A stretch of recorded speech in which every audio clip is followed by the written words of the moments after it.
Ito guys, baka kung bakal kasi to, no? Bakal to. Oh, ayan oh. Nasira guys, oh, yun oh. Natanggal sa wheel. Oh. Ayan. Tapos sabihin natin ay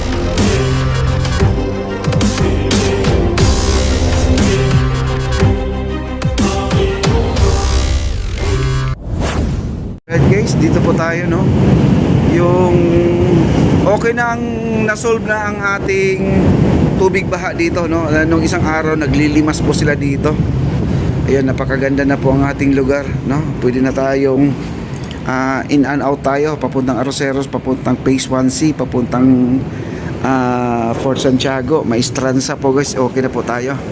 Ito lang ang problema guys, no? May napapansin kasi ako dito. Itong ating yan oh. Oh, ayan oh. Nasira guys, oh, yun oh. Natanggal sa welding oh. Ayan. Natanggal sa welding. Tapos ito naman natanggal sa welding dito. Ayan oh. Tingnan nyo guys oh. Maangat yan oh. Ayan oh, tanggal oh. Ayan oh, lumalayo sa pader oh. Naku. Hanggang dito guys oh, natanggal oh. Yan ang hinang niya oh. Yan oh, yan ang hinang lang niya oh. Ayan oh. Ayan po oh, hinang niya oh. Oh, natanggal hanggang dito. Hanggang dito, tatlo po ang natanggal sa pinag-ispatan nila. Kasi ito guys, nakita natin nung isang araw, dito sila tumutulay ng yung mga namamasyal para lang makatawid papunta doon sa kabila. Ngayon ay nasira to, natanggal sa natanggal to, ayan oh. Sana po ay mabalikan ni Fabian, si Fabian kasi gumawa nito guys Ang iniisip ko dito guys, baka kung bakal kasi to, no? Bakal to. Oo. Sana i-fix na nila 'yan. Ayun oh, mangat guys oh, ayan oh, mangat. Ang welding niya sa ibabaw lang, welding niya, wala sa ilalim. Wala siyang Pati yung ilalim guys, wala ding welding yan sa ilalim oh. Baka may tumungtong dyan, baka malaglag no. Ayun. Sana po ay balikan po sa gumagawa. Pero po to guys, iba pong company ang gumawa nitong tulay na to. Kaya ang sabi ko lang naman kanina, sana po ay balikan po ni Fabian no. Kasi sa tingin ko yata baka hindi pa tapos po ito dahil pag malakas ang ulan ay talagang bumabaha po dito guys, bumabaha. Hindi po yung tubig ng ilog Pasig ang papasok dito, kundi tubig ulan po, kaya ito ay napupuno no. Ayan no. Kasi kahapon naglilimas po ang mga natin yung naglilinis dito, naglilimas no, naglilimas sila. Kaya po puntahan po natin to kasi nako, laki problema to guys kasi may bagyo na naman, di ba? May bagyo tayong si Uwan o U1 ang pagbasa, U1 no, si Uwan. Sana po ay mabalikan to sana ngayon kung man, kasi pag umulan talaga to, mamayang gabi daw darating ang bagyo, ay sigurado. Ayun no, nakita nyo naman diferensya umangat yan, umangat mahaba-haba pa naman tong bakal na yan. Baka naman ay may magi-interest pa, pero sa bagay may gwardiya naman dito guys no, wala problema. Dito naman yung tubig guys tingnan yung tubig ayan, wala pong butas ang ating floating, wala po siyang butas.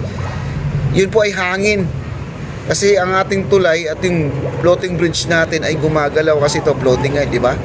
Ayan may hangin nagbabubble siya pero wala pong tubig na pumapasok yan. Ayan bumubulwak no. Nako, sana po talaga may motor na po ito, kasi pag may motor to guys, dali lang malimas po ang tubig dito, lalo na nako, bukas naman may i-update na naman tayo dito no. Ito ay pangalawang attempt na po, may bagyo ulit ngayon, pangatlong attempt naman na magkakaroon tayo ng tubig baha dito sa ating floating bridge. Kaya marami na pong nagsasabi back job ang trabaho. back job ang trabaho. Wala raw ano, sabi na million daw yung ginastos. Wala raw ano, walang silbi, no? Mga nagko-comment nandun, mababasa nyo naman doon, guys.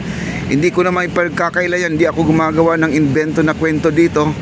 Yun po ay may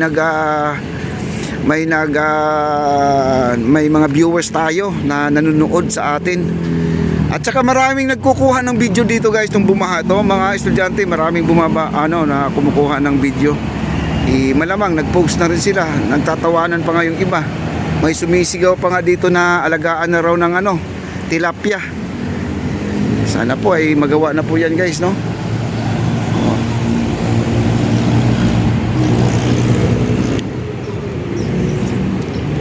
Nako, dito tayo. Yung mga maganda nga talaga ang ating esplanade. Magandang maganda. Yun nga lang, may problema lang talaga itong ating yung hindi kagaya itong FCCDI na hindi talaga sila umaalis hanggat hindi lang natapos to lahat-lahat. Tingnan mo yung FCCDI natin. Nandito sila, nagtatrabaho sila. Nakita nyo naman kanina, nagbabakla sila ng mga tarpaulin dahil may bagyo. Binababa na yung tarpaulin kasi pag humampas na yung hangin na yan, wala na siyang tatamaan na tarpaulin na sisirain, no? Tapos dito naman, guys, ito, update ko po sa inyo. Una, pulang tabing, no? Pulang tabing. Sumunod, itim na tabing. Ngayon naman ay puti na tabing naman ang nandyan. Ayan, no? Puting tabing na naman. Naku, pabago-bago yatang nakatira dyan, guys, no? May nakatira naman dyan, no? Nako, ano bang mangyayari dito sa atin? Kahit anong sabi mo sa kanila, yun ang sinasabi ni President Bongbong Marcos, no? Mahiya naman kayo. Mahiya naman kayo.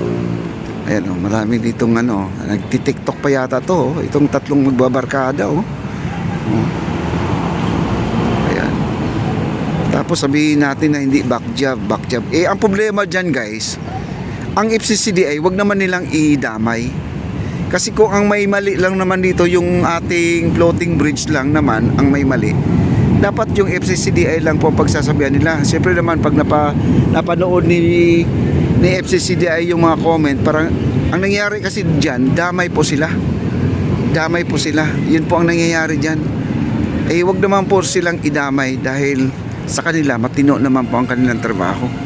Sila na nga ang magtutuloy papuntang Ayala Bridge, di ba? Kumbaga sila ay nakikitaan po mga magandang example sa mga kontraktor natin, sa mga gumagawa, lalo na sa mga flood control. Kita naman sa flood control, no? Sabi tapos na pero wala pa lang naitayo at tinawag ng ghost project, mga kaibigan. Kaya dito dapat yung tulay na yan, kaya po mga estudyante, dapat yung tulay na yan, yung ating floating bridge, yung pabya ng gumawa, sana po ay balikan po nila yan. Kasi ang pagkakaalam ko talaga dyan, guys, hindi pa siya tapos talaga. Hindi pa siya tapos, no? Natanggal naman yung bakal.